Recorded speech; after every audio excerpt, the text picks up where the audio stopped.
Mene zelo veseli, da je prišlo do te pobude in ideje prav v Sloveniji, kjer mislim, da je ta naša majhnost, kjer se poznamo, kjer smo povezani, odlična priložnost, da naredimo nek korak na področju širše, zato ker ni tako enostavno združiti znanstvenike, pa gospodarstvo, pa politiko. Ne.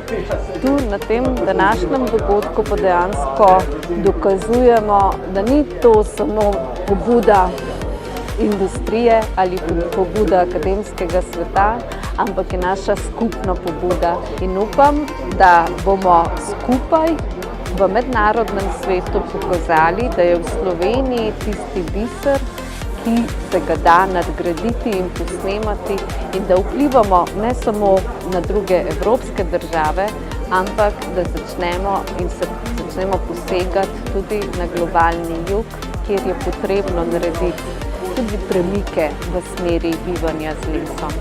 Najlepša hvala za povabilo in seveda tukaj posneto izjavljam, da kakorkoli je potrebno, bom podpirala nadaljne aktivnosti in kjerkoli bi lahko pomagala, da dejansko dosežemo, da bo to postal prepoznaven mednarodni dan bivanja z lesom.